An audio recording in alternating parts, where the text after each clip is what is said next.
You are listening to Maximum Pew Pew, an actual play RPG podcast. Maximum Pew Pew follows continuous storylines and are meant to be enjoyed from the beginning. This episode is part of the Warriors of Eternity playtest, written and directed by Geoff Cullop. The following content may contain mature themes and adult language. In this episode, the warriors begin their descent into a cavernous scavenging grounds.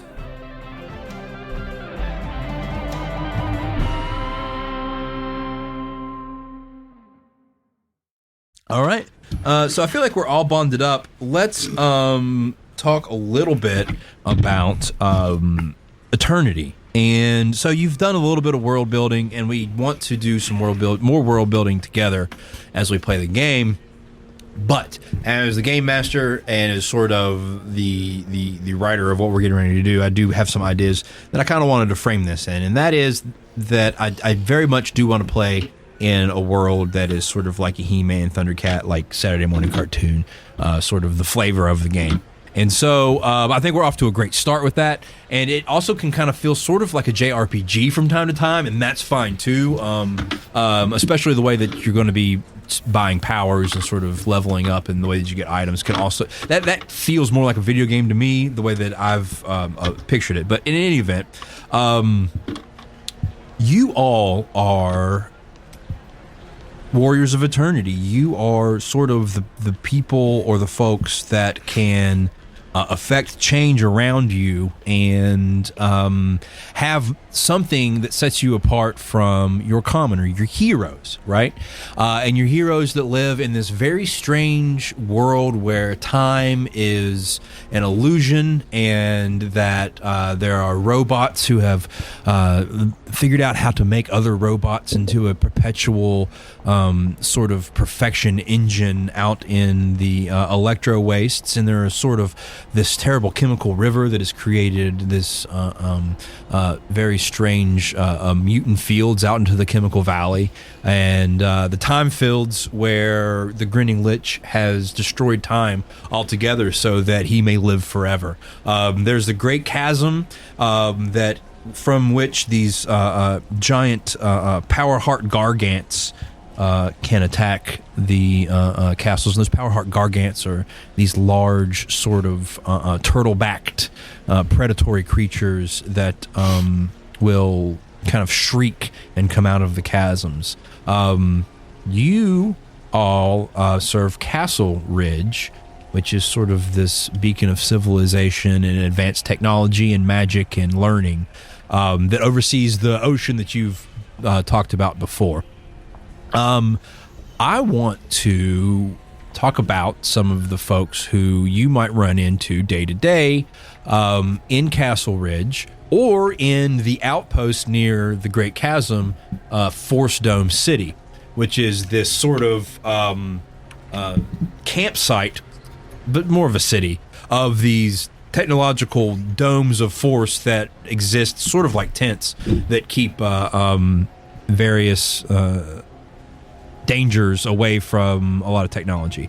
So I guess what I'm interested in is, so you're going to have the Phoenix Queen, who is sort of the ruler, and you really don't see her all that often, but you might see some of your commanding officers, or if it's militaristic, or maybe some of your friends and family, if it's more of like a sorority or a fraternal sort of organization that you have there at Castle Ridge. And I'm wondering who you think a good GMPC would be to establish a scene with in either Castle Ridge or Force Dome City.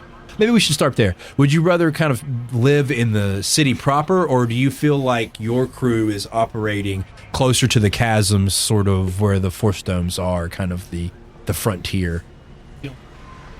I'm kind of feeling like frontier. Yeah, too much traffic in the city. Rabia as well. He's sort of an of the people type of individual. Sure. I feel like that's probably fun. Yeah. As much as I like my well-stocked libraries, there's just something about very exotic ingredients that you can only find on the frontier and not so much in a castle. Yeah. You know, you want to talk about the deep lore, then you gotta go a little deeper than a castle. Excellent. Well, let's set a scene. let's set a scene at Force Dome City, and you're within view of the Great Chasms themselves, and you're outside of the domes, and you're kind of, a good 10-15 minutes walk back to where the domes are, but you're sort of out to a spot that you've been before as a group, and maybe you've been going through some practices or some rituals or something. What do you think it is that you're doing? And let's do this in relation to the chasm, and also in relation to these power heart gargants. Like, let's try to make some connections to these very important animals in the fiction too. And so I'll start off by saying that as you're doing whatever you're doing, like kind of crawling up and out of this great chasm, you see these squirrel-sized mice, right? Like they're cute little mice with like round ears and like these friendly expressions, and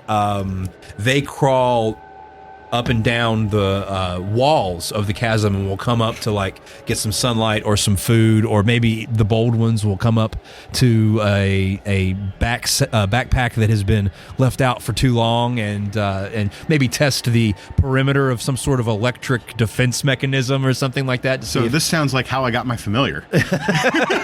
yeah, or how the toad folk ate their familiar. Yes.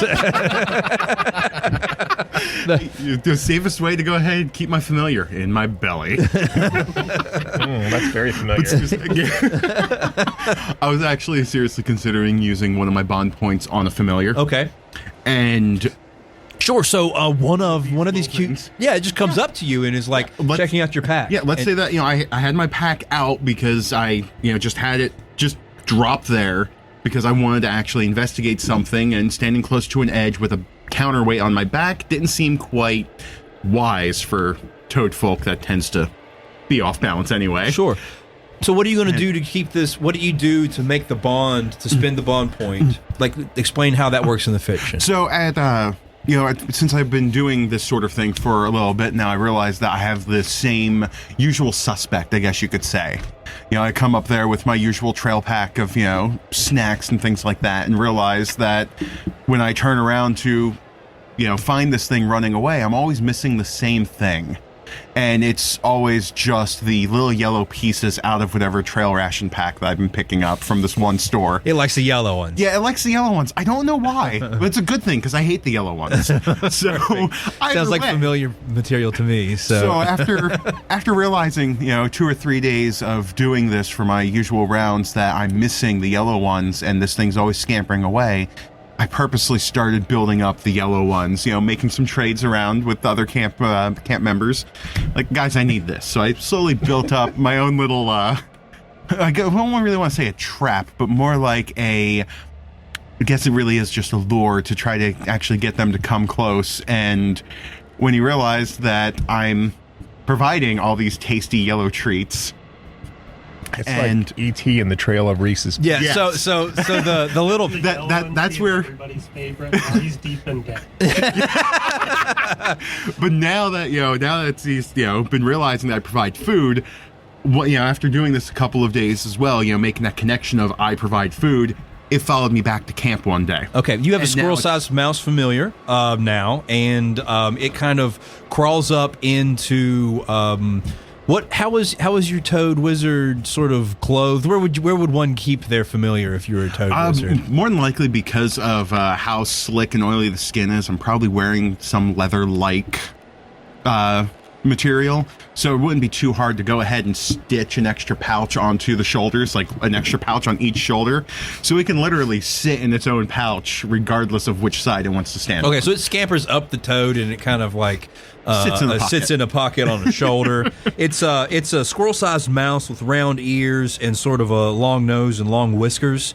It is sort of brindled in color, where it's got like bronze and blacks, and even like some oranges through its fur. And because you now have a familiar, you've spent one of your bond points. Yep. And as long as that familiar is on your person, you get 2 additional power points to your power point total. Yep. And so what just happened there in the game terms was a player spent a bond point. So that wasn't really opening a prompt as much as you were spending some of your currency to get that familiar. And you just opened the door for me when you described them. I just immediately said, hey, that's lemur and mouse and Dumbo mixed together. I need one. Yeah, squirrel-sized mouse was the thing I thought of this morning. So this kind of sets the scene for something I would have spent my bond points on. Okay. So I wanted to spend the 2 bond points I start off with for a scout hawk. And ospreys make very good choices for, basically waterfowl that hunt, fish and whatnot. So I have an osprey with me, and I feel like a lot of these creatures have kind of kept their distance, like a protective radius, as, this osprey kind of perches on, a tree or whatever and, makes its, squawk every now and then. So it's kind of making a... Rabia has a piece of technology on her person that shows her where generally her scout hawk, her osprey, is. What does that look like? I imagine it would be an extension of whatever type of compass or wayfinder that I may have, and it may give me a general idea of direction and maybe like roughly distance or whatever, but yeah, I feel you. But typically I might be able to like push a button or something and, Wake, which is the name of the osprey, may give a call out and I can kind of judge by sound and, echo where he might be. That's excellent. And so the second question I was going to ask you is that Wake, your osprey, has some sort of technology on them that allows them to contact you. But I think you answered that question with the call. I think that it has like a sort of a microphone device that is like a high frequency, high output that like will get back to you whenever it calls. Like you can maybe like a sonar type thing. So at times the pings distance, it right. Times the difference between when I receive the ping from him and when the sound actually gets there. Absolutely. And so you can't actually see Wake on your tech, but whenever Wake, does the hawk call, there's a ping that happens on this piece of technology that you have. You can kind of figure out which direction you should head to find Wake. Very cool. So how many that was 2 bomb points for you. Yeah. Okay. But I feel like Wake is sort of guarding, very interested in these mice, and maybe it's a little bit different prey for him since he's typically concerned with fish. So it's a little bit different. Might be having some challenges grabbing these, but it's certainly enough to sort of harass them to keep them from getting too close to our stuff. And apparently, I imagine yours will be sort of safe from that. Like this. We've had to have a couple talks about that early on, where it's literally like Wake, spat is a friend, not food. Equivalent of like coming to Jesus meetings. So yes, you and I have had words. Spat the squirrel-sized mouse. Very cool. Yeah, so, I guess having words would count as share feelings. That's a good prompt for you. I feel that spat needs to be safe. There's also an intervene on there. Like, can we tie a bow to him or something? It'd be much easier if I could just train him to not attack the thing with the red bow. Can we just put a little red something? Perhaps if he didn't look so much like food. Can we make him an appetizer?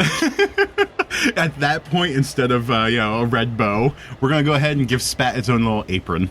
Okay.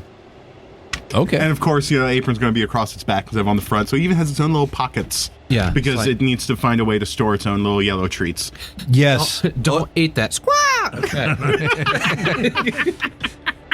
Boy. And I also just imagine a bunch of things. I love the interaction between the animals already and how animal heavy. Like, one of my favorite things about playing D&D is that people love pets, right? Like, everybody's like, Episode 8 is going to be the spinoff where Wake and Spat have to go off on their own adventure to rescue the remainder of the party. What are we going to do tonight, Wake? Same thing we ever do every night, Spat.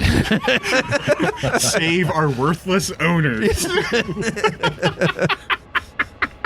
But secondarily, I thought about Spat like emptying its cheeks. Like Spat just empties its cheeks into these little pockets it has on its apron now, where its cheeks like start out as the size of like hold doves. more. Yeah, It's the cheek extension. It's a toad trick.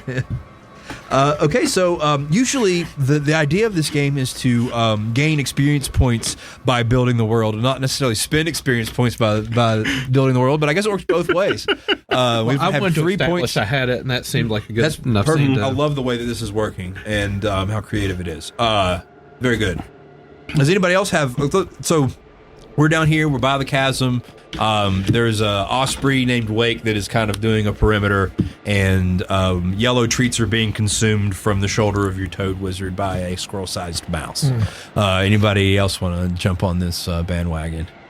I just feel like the squirrel mice are typically like something we look for. Like people who've been out there, we look at them as kind of like the canary in the mine. Like if they're running away, it's probably time to look around and see what's up. Okay, it sounds to me like you're establishing a truth about the world. So let's open up this prompt that that you've talked about.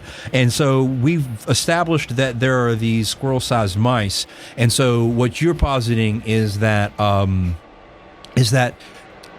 whenever you go to the chasms, you kind of watch these mice to see how they're reacting, to try to sort of study what might be going on in the chasm. Does anybody want to, okay, so let me bounce off of you with that to say that it looks like the squirrel-sized mice are sort of like coming past you and then running back to where you usually see them, and then running down the edge of the chasm a little bit further, as if they are. And it's a pattern that maybe you've not quite seen before.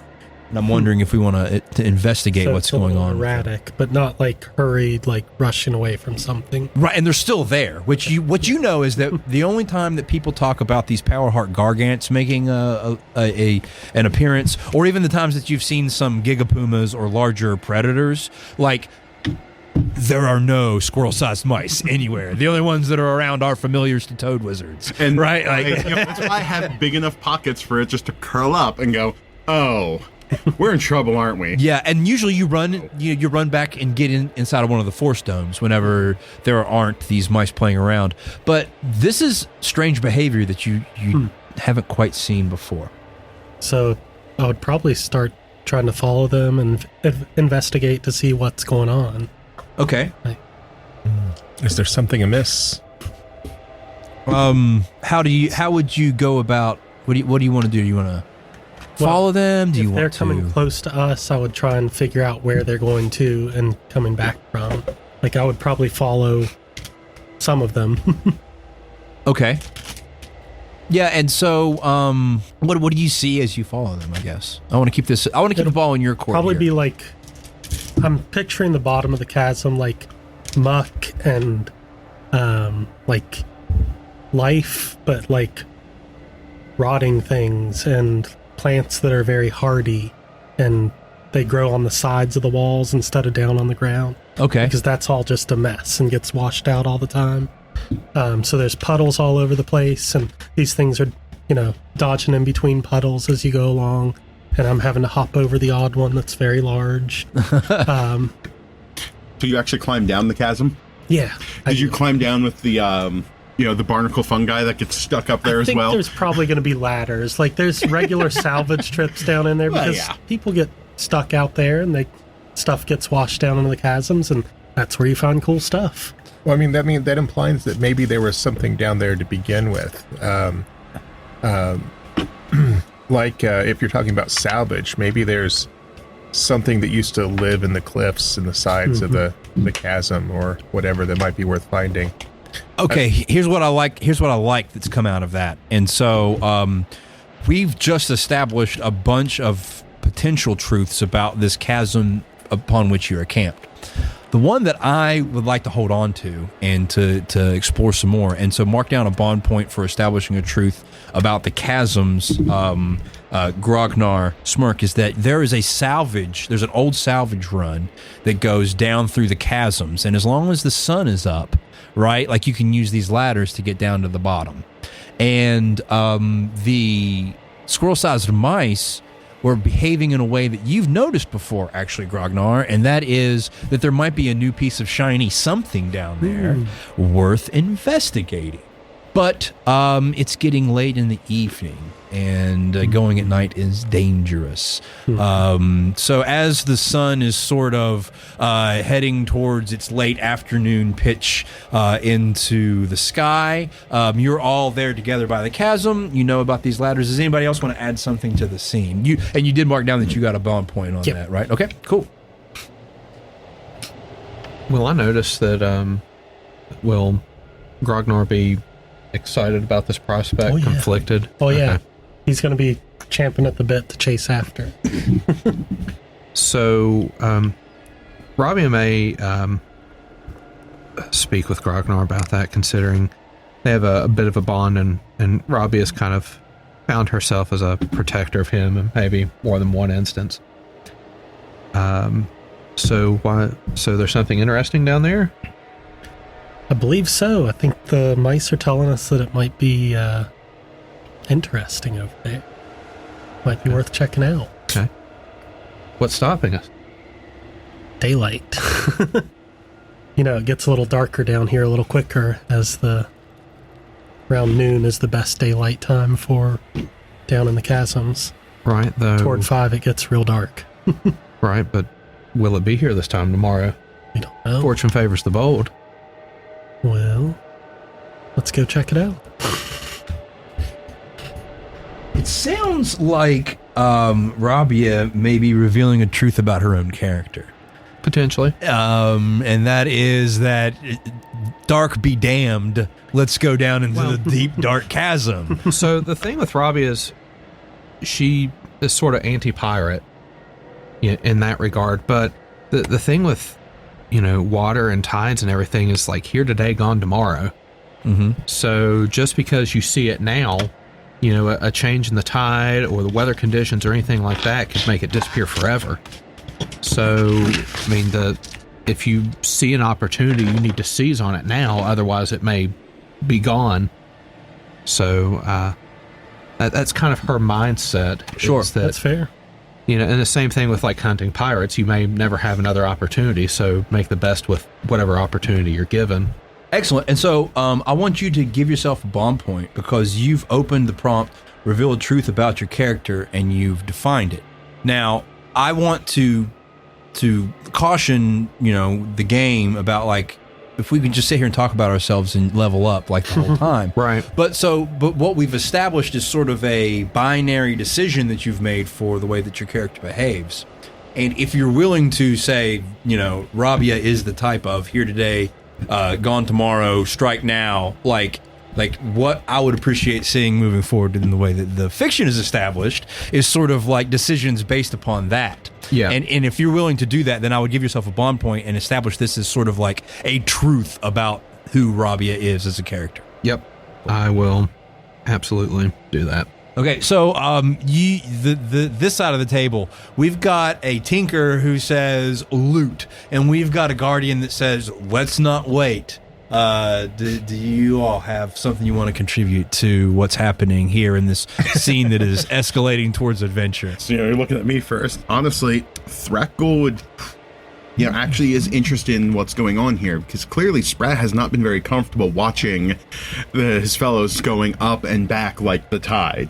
Something is clearly amiss, and if it's causing this much discomfort to Sprat, then clearly there's something else going on. And as somebody who loves to go after those mysteries of quite literally the depths, I don't see why I would not be willing to tag along and see if my lessons to our nascent adventurer over here have actually stuck. Okay.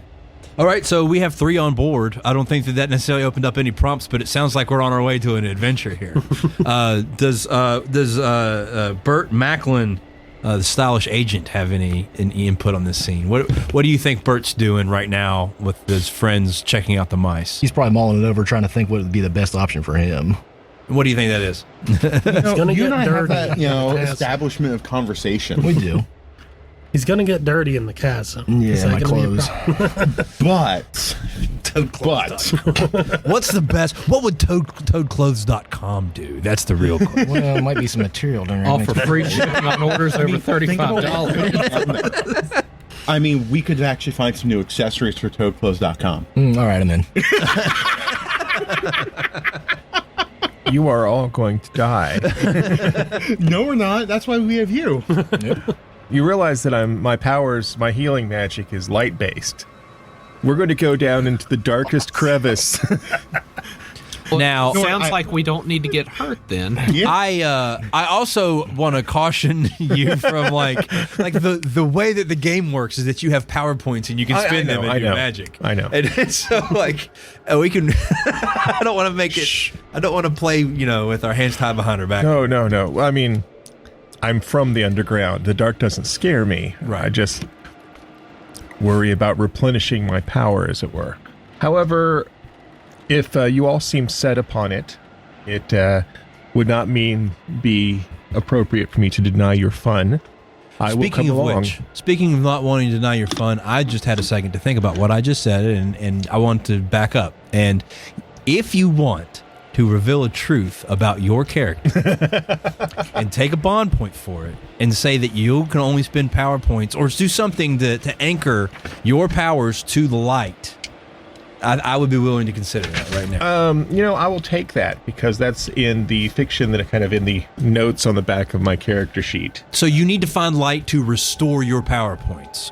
Correct. So you can hold them like a battery and cast in the dark. Yes. But if you sleep, like no matter if you take 9, 10, 12 hours sleeps, if you don't get some light into your body. I'm a creature of crystal. Sleep is mostly irrelevant to me. It doesn't, Sure. So I guess normal resting periods don't necessarily apply. Okay, so I feel like you've like almost like a Superman style solar powered, like, nice. Oh, sorry, I've used up all of my super strength and I'm underground. Sorry, Yeah, so you've revealed a truth about your character, and that is that you have a special relationship with light, that it recharges your power points. Yes. Pursuant to the normal rules of the game of the 6 Correct. Okay, No, cool. I have a question. Sure. With the light, does it have to be natural light or could artificial light be? Oh, that's entirely arbitrary. It could be the light We of established in friendship. episode 13. Yeah. I was thinking lantern, but okay, light of friendship also. Again, this is a episode 34. Yeah, right. Yeah, this style of play is definitely going to cause a bit of frustration to a certain type of historian, right? But that's the whole thing about letting the game come to you, right? Like we're making decisions about what is and what isn't, and mechanically applying bonuses and rewards. If Green Lantern if Hal Jordan can like hit 15th level and suddenly be able to affect yellow things, it's fine. Yeah. I revealed a truth about my character, and it is that the last truth I revealed about my character is actually false. The truth is, I was lying. I gain a bond point and a paradox point. Paradox point. Yeah. Ooh, paradox point. Points expansion. Magi of the finite realms. Don't do this to me. Don't make me track paradox. Don't do this to me. No, track paradox. That was a good game. Especially in a game that leans on time travel. It's like one of its major conceits is like, okay, now we're going to track paradoxes. And it's a logarithmic scale. Okay, so it sounds like we're going to get ready to go down into the chasm. What does that look like? How do you usually, through technology, magic, ladders, whatever, like what does a trip into the chasm as the sun is setting look like in this world? I was thinking that, when you made comments about the ladders, I was wondering if at sundown, because of how dangerous it is, the ladders actually start coming up automatically. And then we have to find an alternative way down. I almost saw them like the kind of lashed together rickety type of thing, except maybe parts of them are metal rods or whatever. But that's sort of what I had in my head too. Like just debris and garbage. And I'm kind of feeling like the last 10 or 15 feet of the ladders might wash away over time. Like, you might have to make a leap into the bottom and then try and find a good spot to climb up. So I imagine that Rabia and Grognar and Thratgul, and Bert Macklin and Krystar are sort of climbing down the ladder, and light is starting to become scarce around you. You probably need some sort of artificial light source or some excuse as to why you don't need one. Does anybody want to describe maybe what that looks like? Well, I mean, being a toad, I often spend a lot of time underwater, especially in the darker parts of it, because, toad. He has very large eyes. Very large eyes that are sticking out over here, so Sure. Don't ask me about what's directly in front of my nose. But everything else, I'm sure I can at least have some semblance of vague shapes so I don't trip and fall and can recognize predator versus, ooh, that's a tasty snack. I feel like we're probably dealing with maybe some bioluminescence in the bottom there, like Ooh, I just like some that too. dim light. Or maybe even just like almost radioactive waste kind of glow. Nice. Okay. It's like, Okay, so note to self, do not eat any of the glowing bugs. Oh no. well, I mean, don't go chasing fireflies. Yeah. Stick to the lizards and Snakes that you're used to. Not quick enough to think up these things. Yeah. I like this. I heard a couple of things there that could be prompts. And so, Anthony, I want to ask you about Thratgul. It sounded like you were going to make some sort of a trade-off with maybe having a dark vision toad, Yes. but sort of being maybe far-sighted in that Yes, as it's- things get closer to you, it's harder for you to... It's part of the whole toad physiology. I mean, the toad folk tend to be in an area where you can be both underwater and on land, and when you're underwater long enough, especially the swampy side of things, it gets difficult to see for anybody that's not used to dealing with darker side of things. There's something very, very important though that comes out of this whole thing that will totally affect your character Totally. from here on out. Is that means it sounds like you need reading glasses. Oh God. More like I need reading domes. We'll get to that in a minute. But no, It's like a toad with reading glasses. But yeah, you just need amuses something the that can be daylight. lost or stolen or broken or I mean, I guess the Velma would be unstoppable if she could see, right? Yeah. So but yeah, have the you thing have you earned a bond point for revealing a truth about your character? Well, I was about to get into that though in a second. Okay. Because again, I was just describing how used to actually seeing in the dark. It's covered its toad physiology. But as you were saying, that whole short, that close vision thing is where not so great. Because again, toad eyes are going to be out here. Mm-hmm. So anything in this narrow area is going to be literally impossible for me to see. Walking directly towards you is sneaking up on you. Yes, it's right in front of me. I don't look there. Yeah. Okay. And so have you gotten a bond point for? I have not given myself a bond point yet. I, Okay. Just wanted to rattle off the whole how toad physiology works before confirming or denying it. So that reveals the truth about your character, and if you're willing to accept the consequences of that truth, then you may give yourself a bond point. I will absolutely. I'm more than willing to accept the consequences of toad physiology, allowing me to see better in darkness. But if you're right in front of me, I won't see you. And the other thing that I heard that I don't think that Krystar, have you recorded any bond points yet? Yeah, there was the one with the whole light-based thing. yeah. Oh, yeah. So he has to recharge his Gotcha. light. Because you and Grognar both kind of were talking about light sources down here, and I was going to let one of you record a truth about the world, and that is, how is it lit down here? I think I heard a bioluminescence, but there was also sort of like I a like the toxic radioactive better. sludge type. Yeah, area. yeah, I'm gonna because- see Glow. Yeah, toxic Almost glowing like these sludge. underground rivers. It's kind of Almost vague like- as to whether or not it's radiation or magic. Okay. But it's got to be green though, right? Absolutely green. Okay, a green glow, mysterious green glow Yes. lights the bottom of the Yeah. chasm. And it's only visible at night. You only see the glow at night. Because daylight's this. kind of overriding. Exactly. Yeah. The Or maybe actual- whatever. Well, that's what they're still trying to figure out. During the day, That's- yes, you have the washing out from the sun, but Well, yeah, there- also the idea of there might be something in there that is absorbing and Yeah, reacting it might to the literally light. be Very glowing similar. in the dark. Yeah. Yeah. But we don't know how long it glows for because by the time sun comes back up, we can't tell how. Well, that, the gigantic crab turtle monsters live down here. yeah. Or monsters. I don't know. I saw the art. They're Thinking huge. monsters. Yeah, so it sounds like we're establishing some sort of a canon about a study of these organisms, which might also explain part of the reason why Forestone City is here. Is that not only like all of the biosphere is important, and there is some relationship between these mice, the Powerheart Gargants, and this strange glow in the dark. I feel like we're in the middle of a Pokemon episode where we're trying to figure out the interaction between the different Pokemon, and we're going to find out how they evolve here in just a few minutes. And I was never like a huge Pokemon fan, but I'm inspired by sort of also the design of the Pokemon. When you have starters, and there's like a paper beats rock beats scissors type of thing going on too. So as we descend, I would like to think that my Sword of the Sea has taken this form of like a rapier. Okay. Because I've already got kind of like this big two-handed hafted spear is something that I kind of connect to, but now I have this sword as like a symbol of my station that I'm going to start to slowly gain power from as I use it more often.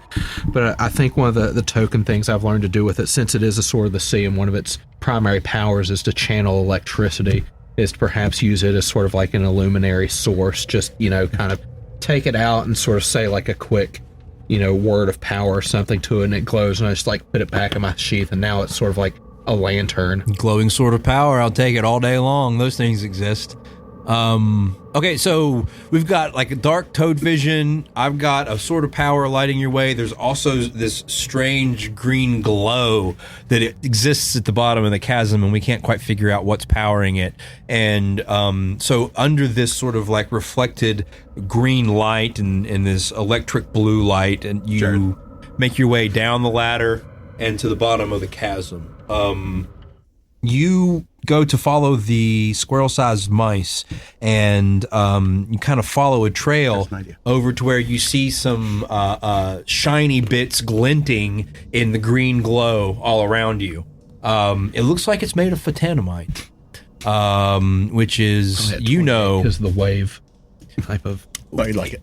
Is a very rare mineral on Eternity that allows a lot of the technology to work. And it's got sort of this distinct hue to it, where it's a sort of seafoam green, whereas steel can sometimes be considered bluish. Like this is sort of a very bluish green, like a seafoam light, mossy reflection. And maybe part of that is enhanced by the strange green glow that is all around the bottom of the chasms. You can't quite make out what this hunk of metal is from where you're standing, though. What do you do? I go investigate the piece of metal. Excellent. So clearly someone's about to say the phrase, "I'm not here to fuck spiders." I go touch it. Just metal, Grognar. So Grognar runs up to this thing and like sort of like knocks it over as quickly as he can, and it's the head of a clanker. And you all, and I'm going to reveal a truth about the world here. No bond points given. Clankers, you all know, are the robot soldiers of the Clanking Horde, the never-ending assault upon synthetic life form that exists on Eternity. It is the sentient soldiers of the all-knowing machine. And this is one of their heads. You would have seen dozens of these. You may have fought them before, depending on how powerful your history. What does it look like? Terminator head. Terminator head. Okay. I was actually more leaning towards an actual helmet instead of a humanoid skull. So like we got a stormtrooper and we got Terminator. I kind of like the idea of the more. Well, that's how you can tell the advanced ones is they put helmets on top of the robot skulls. You know what? Not even putting the helmets on top. The helmet is fused with it. Right. It's like an upgrade. Yeah. So it's like literally you have your like the epitome of the grunt is just your Terminator head, and then the more ornate helmet shows just how much battle it's gone through so and how like worthy it is. Legend of Zelda Dark Knight or like Alphonse Elric like just Nice. Yeah. disembodied helmet. So is this the greater or the less? No, this is just a Terminator head. Okay. Cool. Yeah, it's the level 1 adventure. Oh, come on.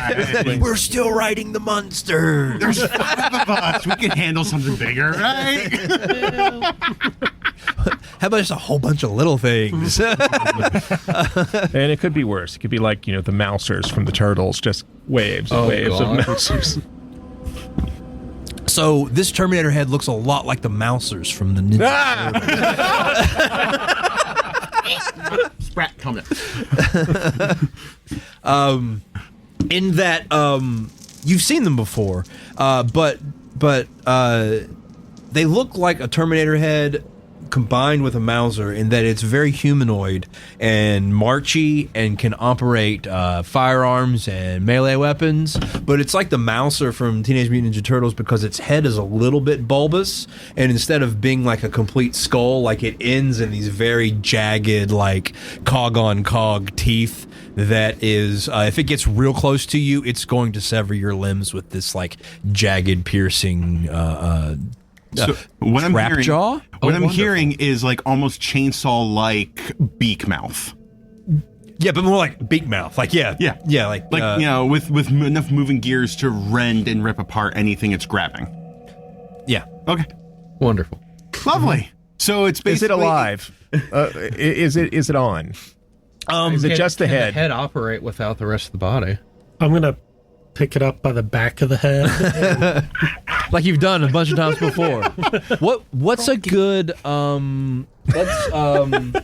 Like a snake. so I'm wondering about renaming some of these prompts, but like, something to do with tech. Like I don't know if you want to fix this, obviously, and it's not necessarily building a tech, but maybe You comprehending turn it tech. into like an Assaultron head weapon from Fallout, where you just like point it at people and fire it. I'm thinking like those wind-up teeth. Wind it up and just chomping away at your enemies. Well, I mean, is it just the head? yeah, it's just the head. Just the it's head. a severed head. And so let's just resolve that. So Grognar, you kind of pick it up, and it doesn't really do anything, and maybe you even shake it, and it doesn't. Nothing's happening. But you know that sometimes in the brains of these clankers, there's a very useful bit, and I'm wondering what that is. Well, the metal itself is useful, but inside the brain might be dealing with like an advanced computer chip that could power like whole systems that can be reprogrammed for proper uses in a city. Maybe you can tell where it's been or what it's done. Maybe. Okay, yeah, so I'm hearing two different things. So I'm hearing the hacking. processor, or I'm hearing about like a memory stick, right? Like either you can use, there's something in its head, and it's either a thing that is its memory, is this signal unit's memory, or is a general processing unit that you can use in other technology, whether they be ray guns or shield manipulators or time loop. You know what? Why not a little bit of both, depending on the rank of this thing? No, that's what I'm saying. Like, I'm proceduralizing Okay. the world building aspect of what is the booty after you kill one of these robots. Is it we learn all about the robots programming, or is it I can build cool shit with its parts? Well, as Maybe a it's an side either pitch, or. how about a different pitch there? Because the clankers, if I remember correctly, operate on a hive mind, don't they? Mm-hmm. What if it's a not quite a broadcaster, more of a receiver to actually tap into the different waves that the hive mind can tap into? No, you don't want to do anything like that. You'll get their attention. No. What I'm saying is utilizing the technology of the radio waves and whatnot is a useful resource for things like your ray guns and things of that nature. Or, I don't know. if you want to hack into the hive mind and I'm try not to the not tech die. guy. It sounds like we're not ready to resolve the truth about the world here, and so I think Wrong that ideas. we still haven't rolled a die in the game. But Stow it right in a rucksack and okay, Maybe take it back to the lab. Here's what I want. Let's make the first roll of the game, because I'll thank you for making that suggestion. Stow it for later, because my resolution to the thing is that whatever the special gizmo was, this one didn't have it. So I want Grognar to make a gadgetry roll. Okay. And let's see if you are nimble enough with your fingers to take this skull apart to see if there's anything valuable in there or not. 11. Would you? 6. Okay, I thought it was 8. Sorry. Yeah, so I feel like that this one didn't have the good stuff in there. Cool. And we still don't know what Or the good stuff is. I fouled it as I was trying to get it out. Correct. We've was not. it there or Shaking it a little too hard. Yeah. Okay. Like I was too excited and We'll put it off. We'll Had put that off to jittery another hands. day. I found. Yeah. there's this really cool shit. Yeah. Here's a question for you, though. Can we tell what actually caused the destruction of it? Because, I mean, as we only have the removed head, I'm curious if it was, something that was destroyed in a battle that we don't know about. Did one of the large turtle-like creatures get it? Was it swarmed by Spat's cousins? The metal it's How made violent of a though, is removal still was it? handy, so we're going to hang on to it. How much do these little squirrel mice love shinies? If it ran into something made of shinies, So I'm actually really curious, like, what caused the demise of this thing, and in this general area. well, I'm sure if we keep going on down the cave, we'll find its brothers who will tell us. They'll be very forthcoming with that information. Character sheet right there. Sorry to throw a curveball in there. Just legitimately curious. That makes sense. What, why they're here is one thing, but I'm more curious what caused Make a this. perception check for me, and let's see if you can notice anything that stands out to you about. That's an 8. Yeah, you can't quite tell. What you know about the skull is that it seems like it's seen a storm or two. It's not fresh. It is shiny photanamite, but sort of some of the bits are corroded, and maybe that's why your friend had trouble opening it up for the good stuff, right? Okay. Like it's seasoned, Totally slightly seasoned. Yeah, It doesn't help that he's holding it right here, and I'm like, no, have it here. No, have it here. No, Right. Stop. You don't necessarily see what it is, but you get the idea that maybe this particular piece of salvage isn't necessarily what has the mice riled up. So whatever this is the appetizer for whatever's actually in there, because Spat doesn't care about this So this piece. may have just blown in from the desert. Yeah, or along with the tide, as I gesture to our green glowy river next to us. But it's valuable material, so tuck it in the backpack. And do we see any more of the mice things making their way a little further along, or? Yeah, Probably. as a matter of fact, there are dozens of these squirrel-sized mice sort of living down here at the bottom of the chasms, and you see them sort of almost like ants walking in lines and sort of crawling up the side of the chasm or disappearing into cracks in the rocks. They seem to be headed in a direction that leads you south down the chasm wall, and the kind of green glow as the sun is setting and it's getting kind of cooler outside, and you feel sort of night coming. The green glow becomes more intense down the chasm there. So the green glow of the river that's here, or like an actual other source of a green glow? No, it's the same green glow that Just like puddles and Okay. stuff. Okay, so well, let's continue then. That's Yeah, Time's we'll wasted. follow along. Sure. And so as you kind of follow the ant-like march of these squirrel-sized mice, you start to notice a few more of these clanker skulls around. Like they kind of litter the corners of the bottom of the chasm, and